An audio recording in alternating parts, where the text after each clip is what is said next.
I think Andrea was going to join too, but Joey, I just saw you put in the chat some topics for agenda, but I was going to just check real quick. I sent that email that specifically highlighted what we were going to do too. Yeah, these are shorthand, but just for the record, Transportation Task Group meeting, happy November 28th. It's getting dark out there and it's barely 3:30. So in terms of an agenda, thank you for posting all that, Jane.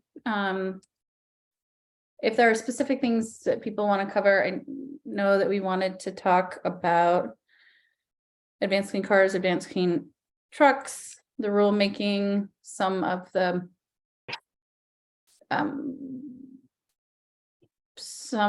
summaries of what it's going to do and what it's not that are maybe not quite accurate. Is that what you were talking about, Jane? Oh, there's Andrea. Hi, Andrea. I had hoped we would talk about that agenda is just our standing out one that we had for a while. But I think that it was important for us to come back together as a group, reflect on where we're at with the approval of the addendum and really understand what the role of this task group is now that that's been approved, and understand if that what we're going to do as a task group and then set a schedule and a meeting frequency based on the work of this group. So I think it'd be great to maybe do some updates and then have that broader conversation at the end after the updates so that they can inform the work of this group. Sounds like a great plan. Well, in the update space, Megan, do I want to turn it over to you for an update on the good news, advanced clean cars, advanced clean trucks? Yeah, so we made it through LCAR surprisingly quickly, which was great. And we were like walking away from the State House being like, oh, let's go back and file the rule. And then remember that California still hasn't adopted advanced clean cars 2 yet. So we have to wait for them to do that first. But their schedule, I checked in with CARB and they're scheduled to get a response one way or another from their Office of Administrative Law in a couple days on the 30th. And at that point, the rule will be filed for adoption. So I think that from a legal perspective, we can file our rule after they have adopted their rule. Their effective date is a 30-day window, so their rule won't be effective until the very end of December. But that, again, that really doesn't matter for us. I think it's just an adopted schedule that we're looking for. So for us, it's a 15-day window. So if we adopt on the 30th or on the 1st, we're looking around like December 15th or 16th is the effective date of the rule. So that gets us within our, the model year deadline that we were trying to meet. But I'm hoping we can file the adopted rule on December 1st, and then we can say we met the GWSA deadline as well. So that'll be nice. Not that I think anyone's gonna sue us at this point, hopefully, but That's great. Megan, can you comment on that? One of the things I wasn't totally clear on was the process in terms of the Secretary of State's office. It sounded like it was kind of a formality of them taking some step. Can you just explain what that is and how that happens? Is that the filing, or is there some interim step before you file the rule that the Secretary of State's office has to complete? in Vermont. Mm-hmm. So the Secretary of State is the entity in state government that keeps the official legal copy of the Vermont Code of Administrative Rules. And so once we file the adopted rule with them and provide to them the text of the adopted rule, that is the record that they will then take to incorporate into the official Code of Vermont rules. And it will be effective as codified on 15 days following that adopted date. I don't know if that answers. I think so. So filing is filing with the Secretary of State's office. That's a formality. that has to be gone through, but there's not an affirmative decision that they need to make to accept the filing or sign off on it or anything like that. Nope, no, it's Julie signs and submits the adopted rule forms that the Secretary of State then incorporates into that official like codification of rules. That's the only action that they take, but there's no actual approval or anything like that. They just kind of facilitate the administrative process. Thanks. Mhm. Sorry, I'm not as familiar with the rulemaking and regulatory side as I am with the legislative side.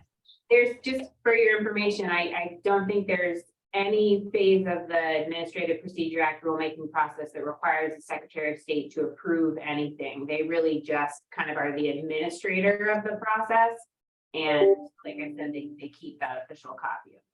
So they don't ever have any decision-making abilities. Although there's plenty of times when their rule clerk has told me that I've done things wrong and I need to try again, but they don't really have any authority. Got it. That was my assumption, but I thought I had heard during the LCAR hearing something about like going to the Secretary of State's office for final approval or something like that. It sounds like that should have been final submission or final filing or something.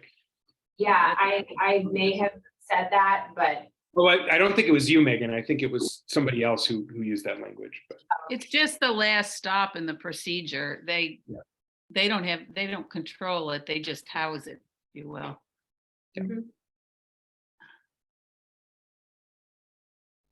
Great. Well, thank you again, Megan, to the entire A&R team. Everyone who helped make it possible. It was a massive lift. It's a really important piece of the puzzle. thanks And- for all your help and for writing, Joey and Jared and Gina for writing letters to LCAR. Really appreciate that support. Thanks. Team effort. Maybe we'll skip the carbon reduction strategy update until our friend Andrea is available. She's here. She's on the phone. She's on the phone. Okay.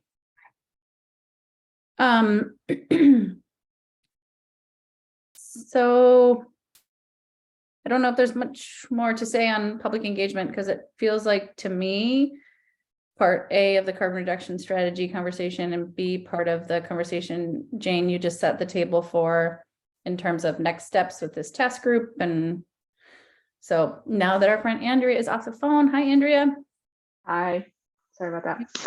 You're okay. Joey, Andrea, before you do that, Joey, I'd like to have and maybe this is what you mean, a conversation of what this group's role is. Yeah. Moving forward. That's what you're talking about? Okay. Yeah. Okay. And that's where I think it's tied to the public engagement. It's tied to, yeah, what is our role? So. Yep. But Andrea, Yes, so you hi. looked like you were having an entertaining conversation. You were laughing a lot. It looked fun. Oh. We're gonna fix a little road issue Oh, good. along a stream. Great. Sounds good. Fix Another something. thing you do. I.e., we're gonna put some rock in. Surprise, surprise. Nice. Sounds good. In the stream. Well, it's to protect our bank, but until a FEMA project can be done, that is going to be like a stream restoration project. So it's all good. Eventually. Good. Nice. Yes. It's all good too when it comes to carbon reduction strategy. So this is just a standing agenda item, Andrea, but Yeah. if there's any updates, it'd be great to hear them if you were able to share. I don't think I have an update from the last time we talked, but I'll just tell you what the status is that the consultant is working on their methodology, their tool, which is a spreadsheet, I believe, and they are going to present that to the technical committee. Colin, I don't think that meeting has been scheduled, right? I haven't gotten a word about it. Gina. Yeah, so I was mean, just checking the partner email today and there was nothing. I had originally seen an email about a meeting from 11 to 12:30 on Tuesday, December 15th, but then later that got changed in the calendar to 1:30 to 3 o'clock, which is a conflict for me. I have a board meeting that goes from 1 to 4 that afternoon, so I don't yeah, know. he does have that on there. From Cambridge Systematics. Mhm. Yeah, you're right. You're right. I wish I could get them. They haven't been sending me all the emails. It's weird. Hmm. I've been begging them to send them to my Gmail account, but I haven't had any luck with that. Oh, yeah, because you're on there. I am? It's just your partner account. Yeah, okay. I guess I didn't look far, not deep enough on that email account. You're So right, it there is is something- 1:30 to there's some- 3, There is something on the 15th at 3, 13th. the 13th, okay. From 1:30 to 3. Unfortunately, I won't be able to join then. Well, At that's all? too bad. Shoot, yeah, I think, yeah, I had asked them to change that because I couldn't make it to the other one at the earlier time. Hmm.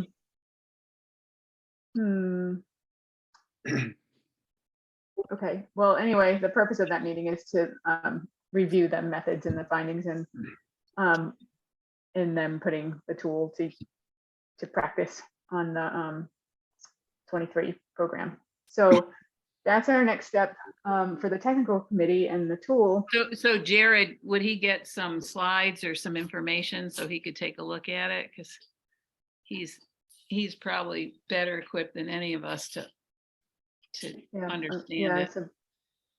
So what was the original time? It was just like an hour earlier or something, right? Is that right? It was originally 11 to 12:30, which worked, but Oh, 11 to 12:30. Okay.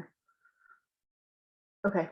but now we've gone ahead and scheduled a science and data subcommittee meeting that morning from 10 to noon. So yeah, if there's materials that can be shared ahead of time, I can work to review them and provide any comments by email. Yeah. Okay. That'd be great. And if it's helpful, we can even record that one if you want us to. That would be cool. Okay. And so the advisory committee also is getting together. We're gathering up that list of participants, and they're supposed to be scheduling a meeting for, mid-December also for that kickoff. So Who I from haven't this seen group anything. is on that? Joey, Jane, and Megan. And yeah. Good. Yep. That's it, really. Great. Excellent. Thanks, Andrea. Well, it feels like maybe we should just take up the sort of, again, the question that Jane laid out now that we have the addendum to the plan. Sort of what is the role and focus of this task group? How do we want to evolve? That relates to continuing with public engagement. So I don't know, Jane, if you want to tee it up any further, or if you have thoughts. And I don't know how this might relate to A, your and others' capacity, and B, the work of, as you're standing up the climate office. I'm just trying to figure out ways to enter into this conversation if people just want to lead with their ideas, but it may be helpful to contextualize it based on any thoughts that you might already have. Jane? Can I just add another question for Jane is, how does A&R and the council feel about the subcommittees monitoring programs, recommendations, reviewing the data? How does that trickle down? Or is that all going to occur up at the council level and the staff level? For instance, I think I said, what's going on with TCI? Should we be briefed on that? Or legislatively, there'll be things going on. We may be asked to participate in various committees as they get up to speed. Anything related to the transportation portion of the plan. Should we be involved in that, or shouldn't we be involved with that? What's our role? Or will the A&R, will the government, will the state agencies just monitor that stuff? What's the council's role as the plan gets implemented?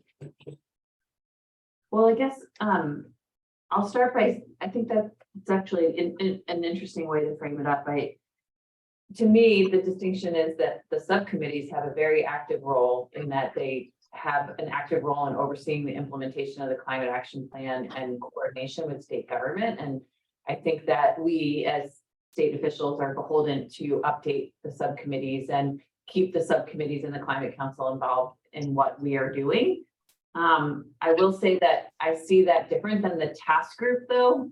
And to me, task groups are empowered to be kind of the workhorses of the subcommittees. So if the subcommittees have a particular substantive area like transportation where they need to continue to make progress on, then I feel like the task groups have been sort of empowered to meet more nimbly as a smaller group, choose proactively to engage in a public manner like this way, the way we have because of the substantive nature of the work.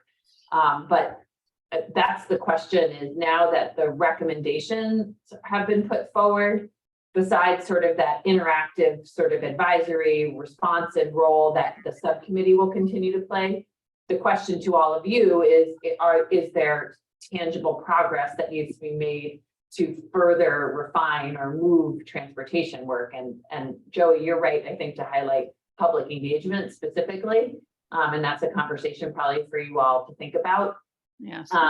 But that can also be advanced through the public engagement task group or other ways. So there are different and then of course, you have signaled for a policy, but there isn't the actual policy out there right now, or the actual concrete nuts and bolts of what it would even take to do one of those policies. So I imagine there's work, but I ask that of all of you, and probably I think it would be good to, if there is areas to continue to make progress on, think about how that is advanced and where, if it's outside of the carbon reduction strategy and capacity there.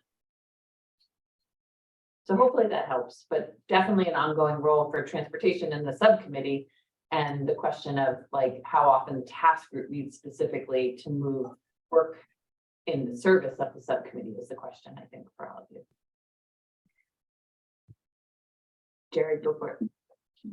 Yeah, I should have said this in every meeting I'm in today. If I'm grimacing, it is not based on anything anyone is saying. It is me shifting and trying to get comfortable post-surgery.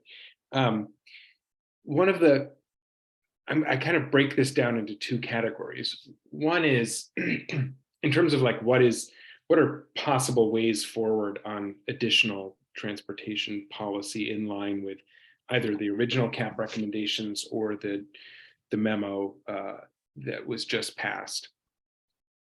I think that if TCI gets revived, that is going to be monitored by state staff and counselors and known by the council and the subcommittee, and it's an existing recommendation. And I think if multiple states decide to pick that back up, then a lot of the necessary groundwork has been laid for that just to move forward. So I don't see much work for this task group in relation to that.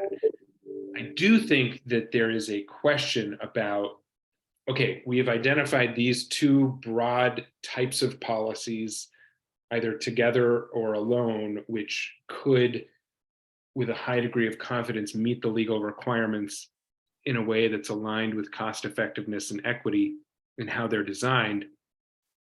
But as you said, Jane, we do not have a model policy or a suggestion on the table for how that would happen. So I think there's a couple of factors at play that would help in getting clarity for, what the next steps are and who takes them, whether it's the legislature, the council, the subcommittee, or the task group. I think a first step is communicating this recommendation, this addendum to the CAP, to the legislature. I think we can do that in the annual report that we'll submit. I think individual counselors can do that in invited testimony. My hope is that what that will result in is the transportation committees in the Senate and the House beginning a policy conversation to understand those policy options, assess the pros and cons, the key considerations. And if there is a preference, knowing that either or both of them could do what is necessary. If there's a preference from the legislature, I have not heard one expressed from the administration, for one of those approaches or a combination of those approaches. That would be helpful to know, because that could give us guidance on how we spend our time in terms of further fleshing out a policy option. If that doesn't happen, I think there's an open question of, should we then take the next step and use our best judgment as counselors and subcommittee members and state staff to say, okay, big picture, broadly speaking, there's these two options that can be done alone or in combination. But absent hearing a preference from legislators and or the administration, we're going to use our best judgment to try to hone in on a suggested policy meeting all of the kind of emissions reduction, equity, cost effectiveness, et cetera, considerations that are outlined in the law. Because I agree, I mean, I don't know if you stated this explicitly, Jane, but I agree with what I think you were suggesting, which is like, we've helped narrow the scope of the conversation, but we don't have an actual recommendation yet. And until we have an actual recommendation to advance, it feels like there's unfinished business, or until an actual recommendation does advance. But I think that this does help advance the conversation in the legislature. And before we say, here's our preference, I mean, I would love to hear feedback from the transportation committees on, their understanding of these policy options and what their preferences are, to give us some additional input before we just jump ahead. And of course, ideally, we'll eventually have information from the carbon reduction strategy to inform that conversation as well. But I don't think that precludes us from doing further research, investigation, and trying to advance the ball. Those are some of the questions on my mind. I don't feel like our work is done. I feel like there's some unanswered questions that ideally should be answered before we can get to real clarity on our role and next steps.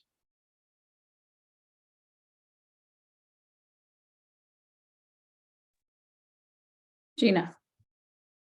Well, I mean, we've hitched our wagon to this carbon reduction strategy. And I think I agree, Jared, something needs to be done, but we're going to have to kind of work alongside that. And I think keeping the whole group very informed of what's going on and to what extent that public involvement and any other public involvement are connected is going to be really, really important.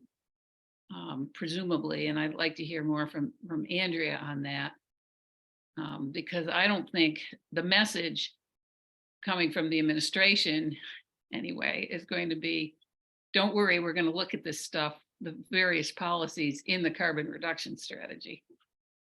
And there's a pause with anything that's meaty that's going to go on.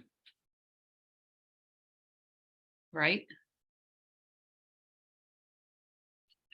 I mean, maybe I'm put way too much on the carbon reduction strategy, but it's my understanding that that's going to answer a lot of questions about what those policies may or may not produce for us.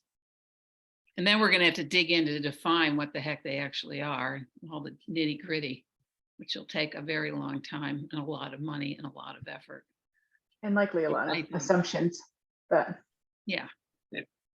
And that is where we're heading. And we, like I said, we're getting the advisory committee together next month to kick that off. And then we'll be doing a public engagement and stakeholder process around that. We're likely to combine that with stakeholder engagement that we're doing for our NEVI plan, and maybe just that, but maybe a transportation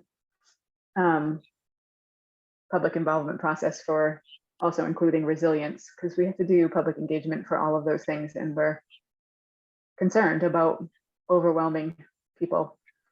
So anyway, we will be going, doing stakeholder and public engagement through the first half of next year, and all the while seeking input from the advisory council on which strategies to look at. Of course, we kind of want to get the baseline set up through that methodology evaluation that's happening as well. So that sort of has to happen first, and then we move into the policy and programs analysis. But that is where we're going, Gina, and that's what I'm expecting comes out of phase 2 of the carbon reduction strategy, and doesn't preclude other work from happening in parallel, but it is a little bit confusing to have 2 separate tracks, especially for public engagement and those types of things. So I don't know where that leaves us, really. And that's sort of, I guess, was the position of the administration. In the memo that they responded with. Jane and Megan, do you have a direct response to that, or is that an old hand? Well, it's not a direct response to Andrea, but I had a comment. Do you want to make it, if you have a direct response to Andrea, please go for it. And then I had a comment. Yeah, I mean, it's on this topic, and I just want to share that I think I have a different kind of perspective on the roles of research and the carbon reduction strategy, and also, you know, RFPs like are happening in the thermal sector, and that is that we should always welcome additional research and learn from whatever information gets surfaced, and test assumptions and seek further, you know, refinement. But I don't think any piece of analysis is determinative, and I don't think any piece of analysis should that a broader public deliberation and public policy design process should kind of be held up or precluded from happening because of that process. I think when it's ready, that can then be added in. But to me, I don't think that just because the carbon reduction strategy is happening, that should stop, for instance, further hearings from happening to understand broadly how emissions capping programs could work, either broadly designed or as applied in other states, or how performance standards have been designed in other states and could work for Vermont. I think it's clear that the administration has a position that any policy recommendations should wait and come after the carbon reduction strategy and then the thermal sector strategy. But I don't believe, it's not clear to me that that's the view of committee chairs and legislative leadership. And what I would offer is that I think we need to be ready as a council to respond to the timelines that they want to work on. And, you know, I do think that there is a danger that we just kind of go in circles. I do hope that a number of our studies give us truly new information that advances the conversation and uncovers, you know, learning that we don't yet have. However, I do think that most of what will be uncovered will likely be on the margins. I don't think the fundamental questions that we're wrestling with about broad policy options, you know, and needing at least sector-wide or economy-wide policies to achieve these emissions reduction targets. I mean, I think it would be amazing to me and unbelievable to me if any analysis comes back saying we don't need those policy drivers of the type that we have already identified. And so if we know that, and I feel very confident in that, I don't know if others do, it feels to me that it's appropriate to do supplemental, additional, ongoing work, not just kind of press pause until another report comes out and at a high level might just tell us the same thing that we already know. Even if it also tells us some new things. So I just wanted to share, that's how I'm thinking about these reports. I think they can be helpful, but I don't think we need to wait for them or that they're solely determinative. Even if that's the position of the administration, I don't think that that will be based on leaders in the legislature I've spoken with, their opinion of how we need to begin and advance these conversations. That was actually helpful that you went first, because I think it actually frames up my comment. So what I understood, and and what I want to test with all of you is that I thought that by signaling, and this is a genuine question, by signaling performance standard or cap and invest, cap and reduce, or a combination of, the goal was to further educate both the legislature and the public about those policy options this session. But again, we don't have the exact one or combination of, like, to sign up for an advance of bill this session. But we should be taking testimony and furthering the conversation on why likely at some point further policy options in the sector will be needed. And so this is sort of my, yeah, of course, unless TCIP is revised. So I guess my question is, and this is the way I see it working, is there's like this education campaign and testimony and informed understanding that's happening in multiple tracks over the next 6 months. And then in July, this summer, we're going to have the cursory results of phase 2 of the carbon reduction strategy, which I think what the administration was very uncomfortable with was signaling the outcome of that, but the council did, which is fine and happening now. And so, but the assumption is in July or August, the carbon reduction strategy is going to tell us that the most cost-effective way to reduce emissions and the only way to beat our statutorily mandated reductions is through a performance standard or a cap and invest. We were just sort of predicting that before it came, is my understanding of how this was sort of working. Jane, can I just slightly amend that? Sure. My perception of it isn't that we were presuming what the carbon reduction strategy would say and kind of preemptively giving a finding from that study.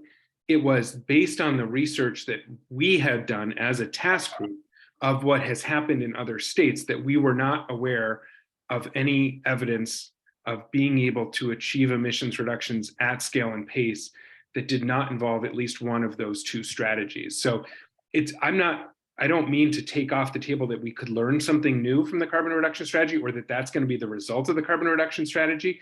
But I think I took that as, this is what we know now based on the research that we have done. It's not saying this is what the carbon reduction strategy will say. It's what we as a task group, as a cross-sector mitigation committee, subcommittee, and as a council saw based on the work that we had done to date. But the hope is that they're going to collide, right? I would be very surprised if we hope they're going to come to the same point. I mean, I would love for there to be a magical solution that no one has ever thought of, but I would be very surprised. I don't think nobody really hopes that. We hope they're going to collide. I think that's right. Yeah. So I think the hope is that we are I think that's important to say out loud, because that then sort of sets the expectation of what the work and communication is for the next 6 months until we have that, right? The work is to continue to sort of explain based on our current research and understanding of other states that one of these two is likely, or a combination thereof, are going to be needed. And that's going forward. It's the work of this task group might then mean that there's still work to be done on education and communication of the likely resulting policy that will be recommended from a carbon reduction strategy. And so I'm sort of just trying to refine sort of what the ask is. And then my question is, because I struggle with this all the time, and Megan has to deal with me asking her stupid questions about this all the time, is that TCIP is like a latchkey, like turnkey policy, right? And without that, where is the work happening to actually develop the other turnkey policy in absence of TCIP? It's not happening. And that's what I'm a little confused on sometimes, is the carbon reduction strategy, like the first, and this is like a question now for my own understanding, is it going to say, if it goes what we think, that we can't meet it through our current programs, so we need a policy, and it's going to tell us it's going to analyze the policy options, not dissimilar from what we're doing with the buildings and thermal. And it's going to tell us the most cost-effective policy to implement in this sector. But what is it going to analyze? Is it gonna analyze like joining WCI? Is it gonna analyze standing up Cap and Invest as a state by herself? Is it gonna analyze the next steps to pull together another regional initiative? I just, Well, and then, so crazy because I'm like. I want to hear from Andrea on that. I don't think it will. I think it's going to look at kind of a generic cap and trade, a generic, and then say, here is a range of potential. And then it's not going to drill down. That's what I was saying. Then we have a lot more work to do to actually define the policy, like TCI is defined for Vermont, and really understand the cost benefit. But Andrea, Yeah, I think you please jump in. I always assumed there's no way. take Yeah, there's something. no up way and we're gonna sell be it. like, No, great, the carbon reduction strategy you is guys are done, not and getting enough we're money for that. Yeah. gonna write a bill next year to have a program implemented. It's not, there's no way. I mean, we talked to people in WCI, from Nova Scotia. It took years to get a program up and running, and lots of staff.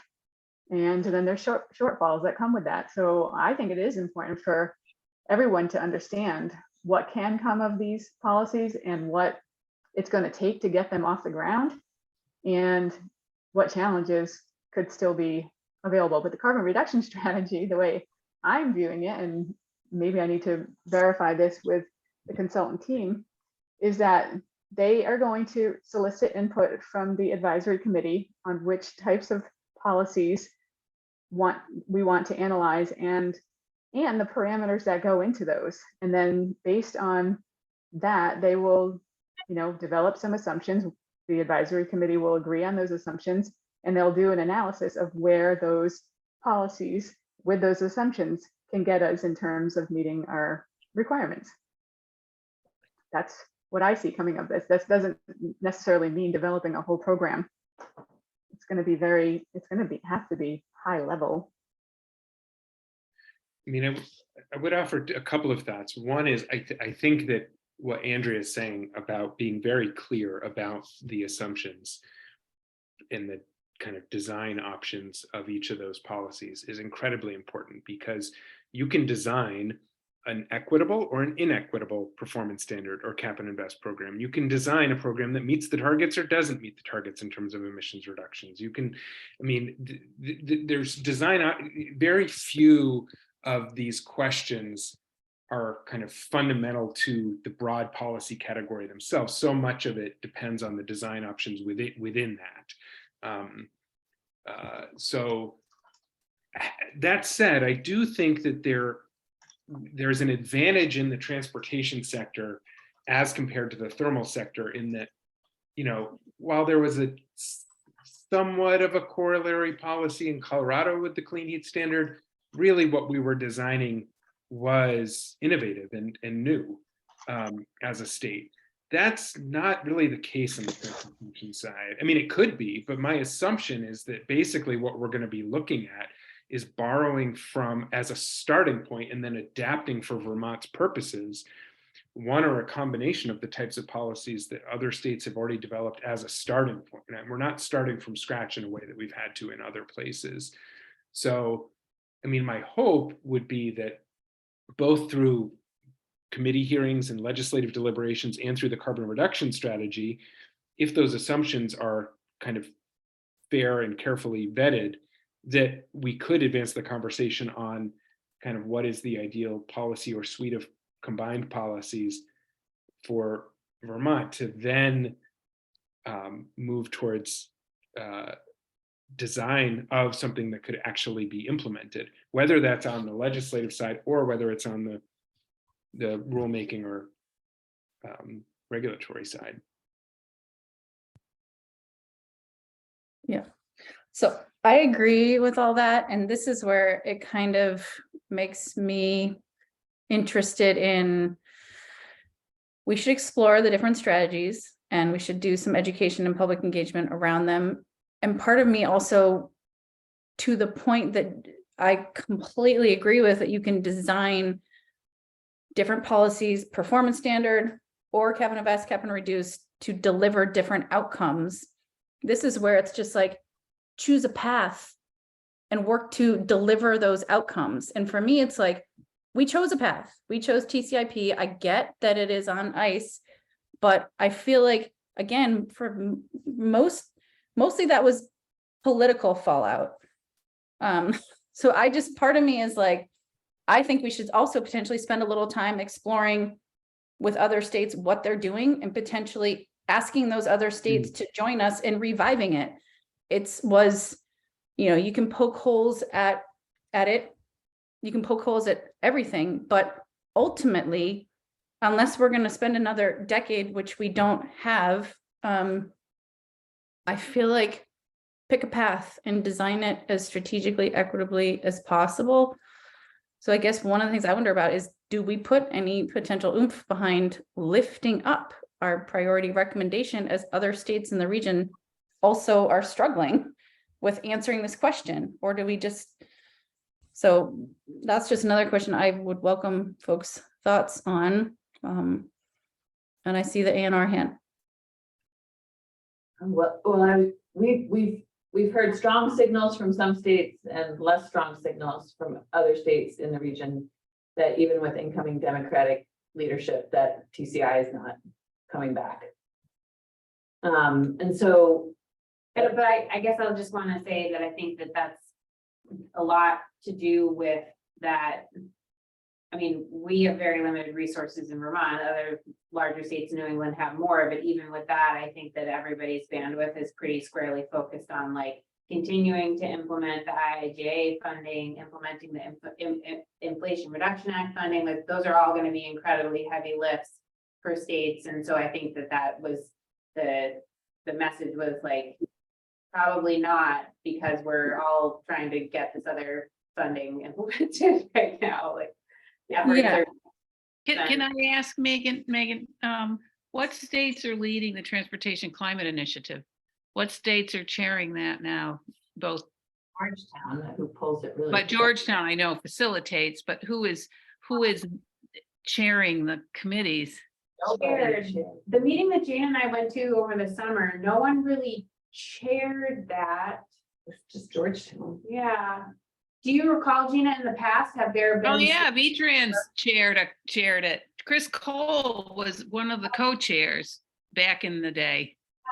No, that wasn't really how our meeting in August was structured. And I know that, you know, when we were having like really intense discussions about TCIP, there were a few states that were obviously leading because they were just putting more resources into the development of the program, but they weren't really like cheering it. So yeah, I don't know.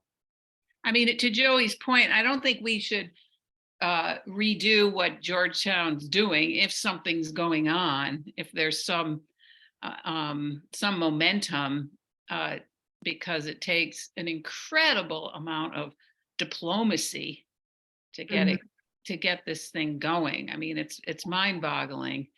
And I hear you that with so many other federal stuff that's already happening, they want it to happen well. So getting the states to work together on that alone, things like charging infrastructure and corridors and freight movement and the California standards, there's a whole lot there. So Yeah, even Massachusetts, like outgoing administration, there was a really strong focus on trying to design and implement something similar to the clean heat standard in Massachusetts. There's been a lot of effort put into that conversation in Massachusetts. I think that was kind of where the focus was shifting. At least that's what I was hearing. Like the staff that we were working with on TCIP in Massachusetts are all now working with the Clean Heat Commission, you know, so I think they kind of shifted their focus. Their focus there, huh? Well, are they meeting regularly? Does Georgetown convening the states? No? We met in August. That was the last time we had any dialogue. Yeah. Just to follow up, because I was going to highlight what Megan was saying about the emphasis on spending down federal funding as a lack of the reasoning for lack of momentum for picking up TCIP. I guess and what I was also going to highlight on top of that is just that you also have our two largest neighbors advancing performance standards independent of other states, or considering not performance standards independent of other states. And I guess I just struggle and wonder how or where we should focus analyzing the possibility of advancing a performance standard and or cap and invest independent of other states in Vermont. Like I think that lift is not minimal. And I just want to ask that and just wonder how and if we do that. And yeah, I'm legitimately asking that Yeah. because when we I figure- wondered that all along. I can't wrap my head around how Vermont alone can do those two things, particularly the performance standard. I just can't. Our economy is too small. We don't grow any of it here. I just don't understand how it would work if we were to do that alone. Yeah, I think those are some very legitimate, important questions. I have those same questions. And I think they're like very legitimate capacity questions, like, because of course we want to spend these unprecedented federal funds well. But for me, I mean, I don't know if this would be a helpful analysis, but, or how much work it would take, but I think that even with those dollars spent, it's not gonna get us where we need to go, right? So it's like, we're gonna need to do more. We're gonna need to start that work, and that's what we're sort of trying to figure out in this moment. But there are very legitimate capacity issues. I get that. You're all working hard, and that's a different question that I think should be on the table, and we should work to answer. Make sure these dollars are spent well, taxpayer dollars, maximize the efficacy of those investments, and then recognize we're probably gonna need to do more. I think the other question that you raised, Jane, other states, looking at performance standards, I think that does complexify things.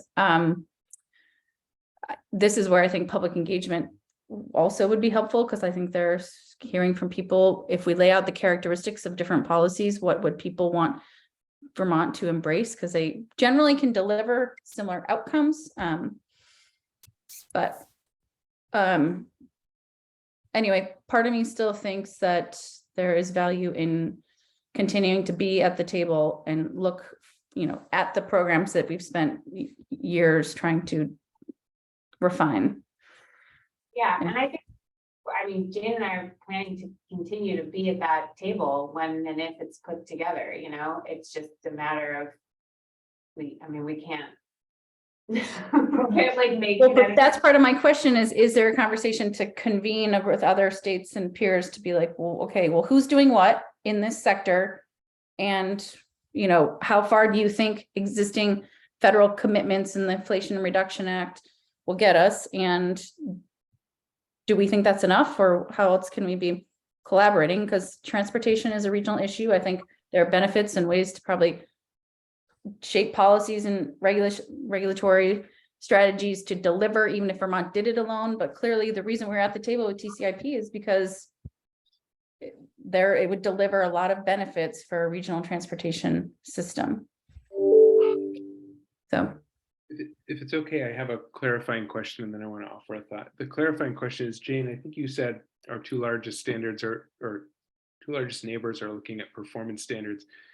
By that, were you talking generally, including the states looking at clean heat policy, or are you talking about like New York looking at low carbon fuel standards and Massachusetts as well looking at that policy?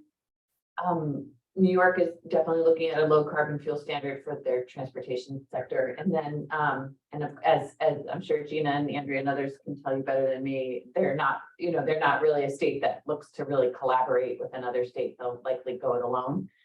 And then Massachusetts has signaled informally in conversations, and I think Megan's right and has the most up-to-date information that they're putting most of their capacity into a clean heat standard right now. But they had signaled that if they were to pick back up a policy to look at the transportation sector, that they would favor looking at a low carbon fuel standard also. I think their climate action plan also requires them to, or I don't know what the term is, but their climate action plan incorporates the adoption of a low carbon fuel standard by the end of the decade. Yeah. And Jane, when you say they, are you talking about your peers in Massachusetts, okay, let's put Vermont, or excuse me, New York aside, because I take your point. Is it the agencies there looking at it? Who's looking at it? Yes, agencies. Yeah. So the other thought that I would offer is that, I think that the memo that, or the analysis that we shared with the council that came from this task group over the winter, kind of at a high level, presenting these policy options and looking at them on some different criteria, I think that was helpful, but I think that there were two criteria that we didn't delve too much into, not that we really could have, but that are really important, that are becoming crystallized in this conversation. And that is administrative capacity to stand up and manage the program, which I feel like Jane and Megan have learned a lot more about in the past few months than we were kind of aware, in terms of like staffing needs for, participation in WCI, or setting up a low carbon fuel standard program that, even though if it was for Vermont, I wouldn't call it that. I would call it a clean transportation standard or a clean fuel standard.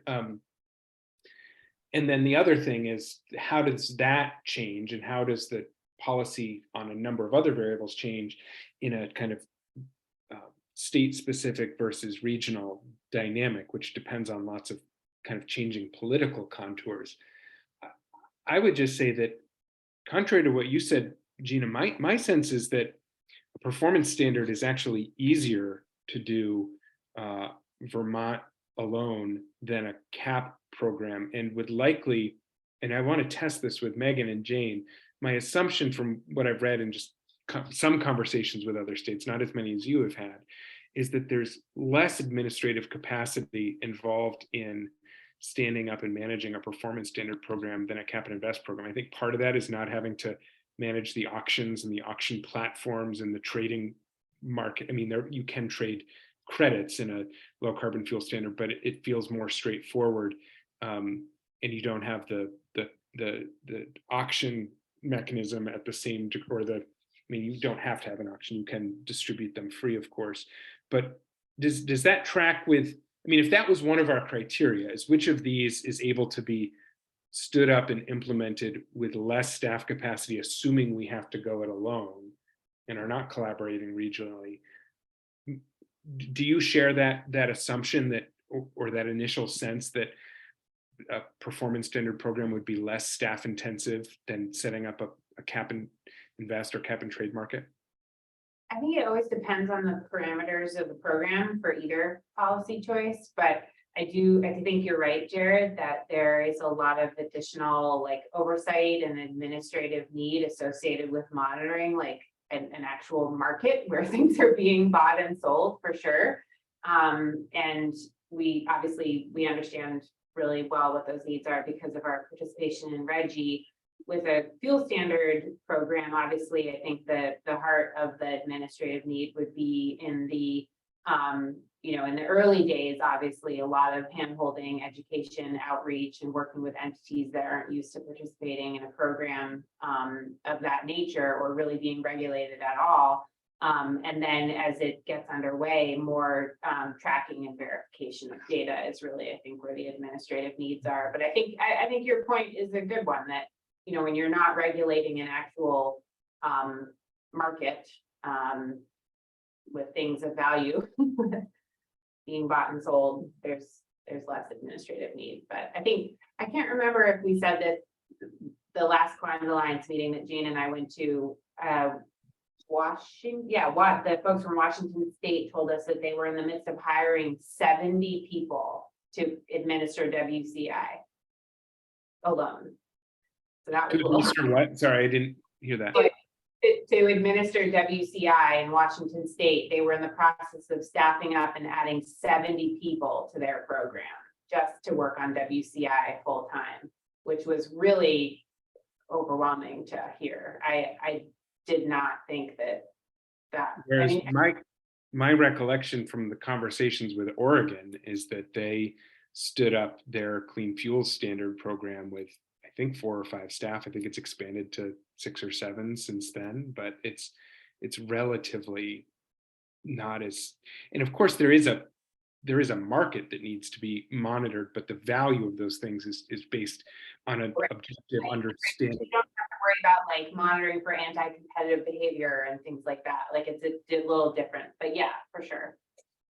Yeah, I mean, you're right, Jared. It's a regulatory program which DEC has experience with and is good at, as opposed to setting up a cap and trade program, which no one has experience with. And And some of that complexity depends on who can participate in the market. And if we do have, I mean, the clean heat standard was designed that any clean heat credits have to come from emissions reduction in Vermont, or from heating choices made to or serving Vermonters. There was no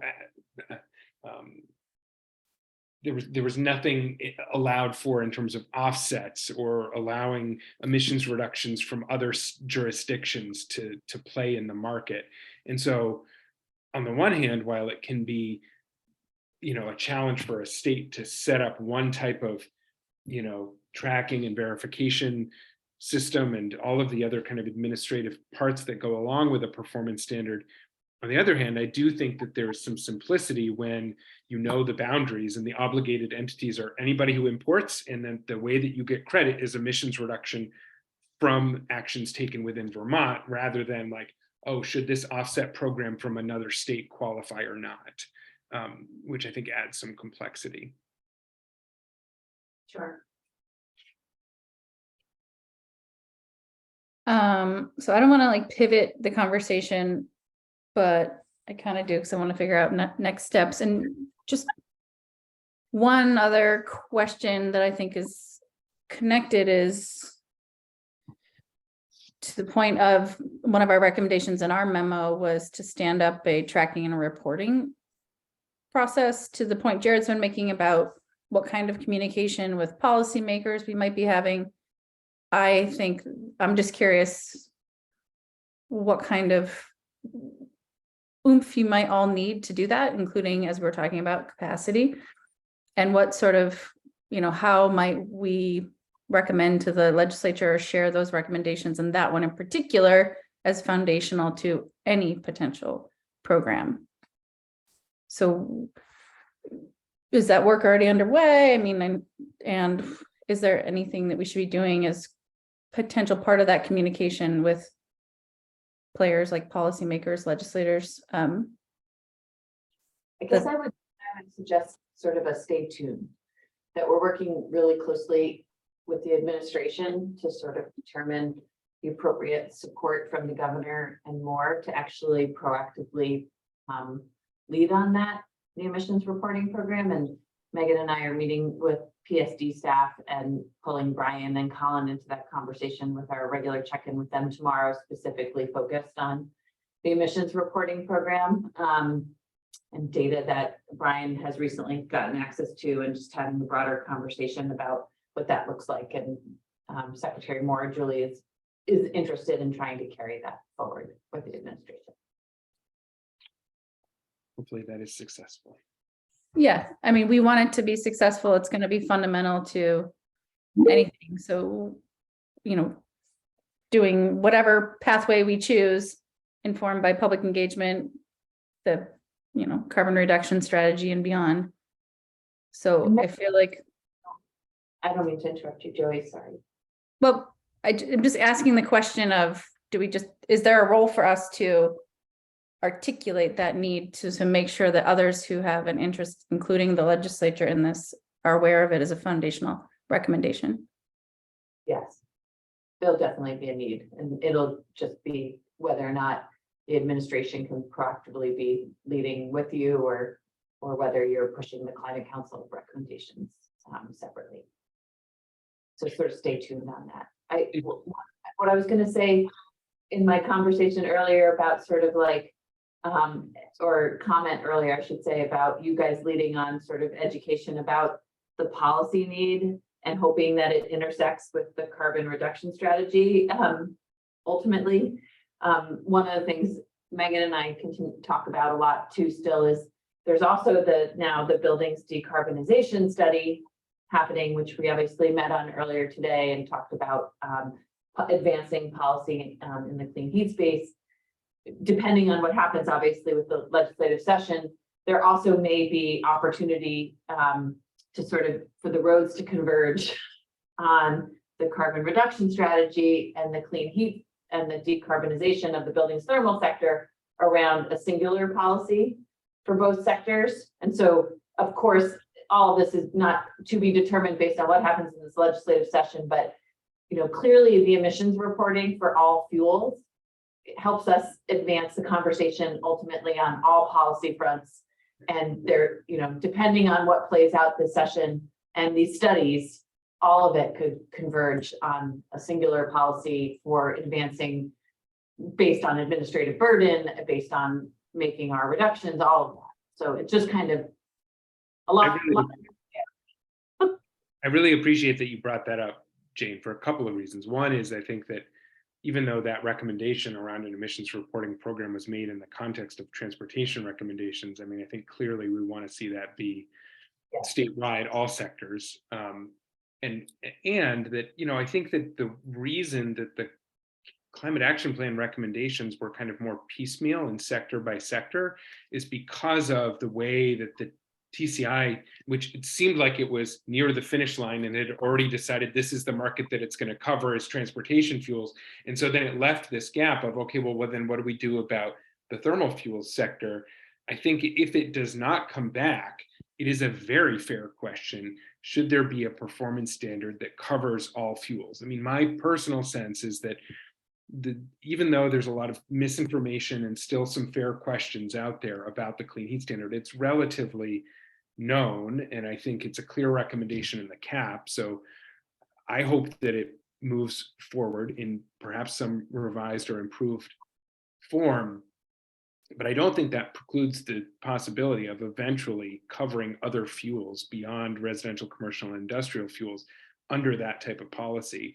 Or even, I mean, I don't think that it's likely, but I don't think that it would be appropriate to say that we shouldn't have the conversation, or that legislators or the administration shouldn't have the conversation about not a clean heat standard or a clean transportation standard, but an all fuels clean energy standard or a clean fuel standard, whatever you want to call it, in the event that there may be some efficiencies of kind of scale and operation in having one program rather than multiple, or kind of adding on as we go. I think that those are more kind of questions of bandwidth and political interest from legislators and the administration, but I think that it's a fair and important point that you could get there either way. A lot of balls in the air. Okay, a lot of balls in the air, limited capacity. Joey has her line worker pen. I know. That Green Mountain Power or Burlington Electric? BED. Mhm. It's a great Thought for sure it was a VTrans one. I wish I need a VTrans one.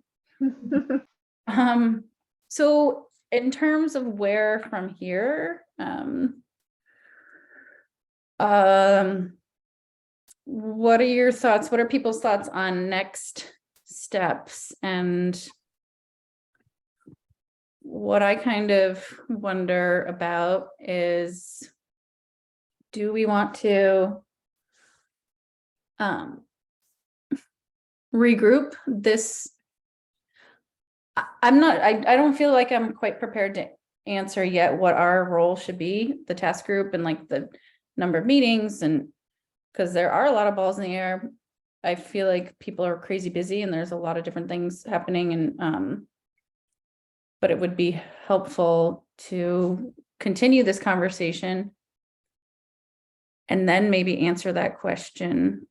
I guess I just am lacking a little clarity. And so I kind of wondered if we wanted to schedule a conversation 2 weeks from now in the cadence that we've been having these conversations. Maybe we'll have a little bit more insight and information by then. To the stay tuned on the emissions reporting piece, Jane, I don't know, I'm not prepared. I don't have clarity on what's the best next step. And I kind of want to think a little bit more about, and maybe have some conversations with other members of cross sector, but like what kind of communication might we want to recommend crafting to lay out for people? Like, this is where we stand, and this is a suggested direction to complement the carbon reduction strategy and to just inform policymakers prior to them, getting back into the State House in January. I think that sounds great, Joey. I would just ask that we not do it in 2 weeks, but wait 3 weeks, since I just have a lot to do between now and then, and the 12th is the council meeting too. Yeah, that's fine. And to be honest with you, Andrea, I actually wondered about that because maybe there will have been the advisory group meeting of the carbon reduction strategy in the interim. We are very much pushing up against the holidays, so that 3 week would be on the 19th. But I'm happy, that totally makes sense to me, if people want to pencil that into people's busy calendars, and maybe we can do a little thinking in the interim on a potential plan and a suggested focus for this task group or not. Yeah, I mean, it seems like you will have the phase 1, the methods and for the carbon reduction strategy by then. And then it also feels like we'll have a very good signal on what we're doing with emissions reporting from the administration by then. So it feels like that would be productive to come back. Okay. together. Because I mean, I missed that, you guys. I'm sorry, my internet is being super wonky. What did we just say we'll do? we're gonna meet in 3 weeks because we haven't quite figured it Okay. all out.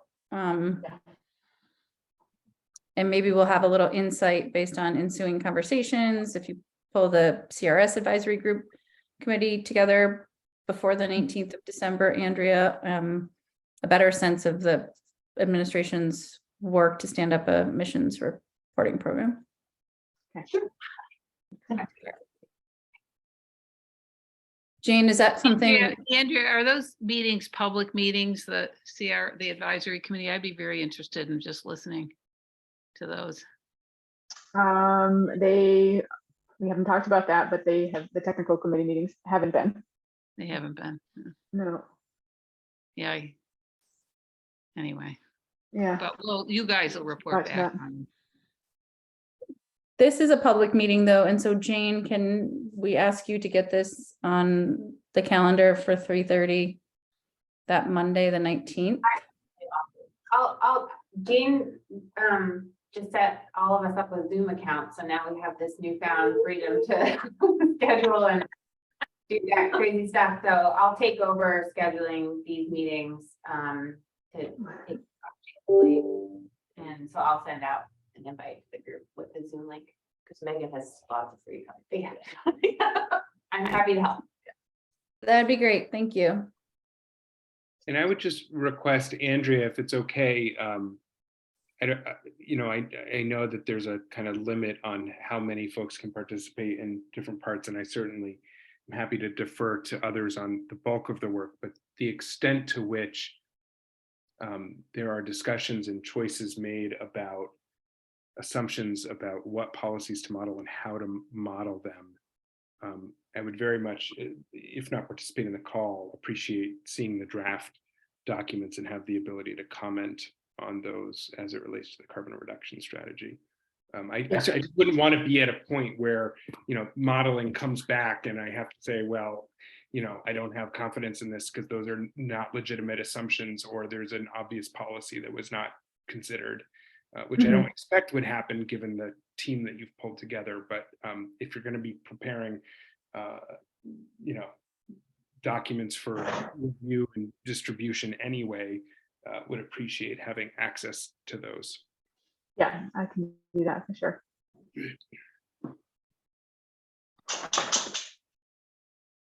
Okay. Well, thank you, everyone. Anything else, or? Is somebody's dog snoring? That was Gus stretching. That is funny. Yes, my dog is Gus. Somebody My is home. husband's fast Somebody new asleep is home, here. so he's very Your excited. voice, your voices never fails to put him to sleep. That's awesome. All My right. dog's singing. Gina's husband's snoring.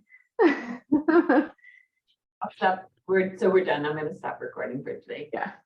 That'd be great. Thank you.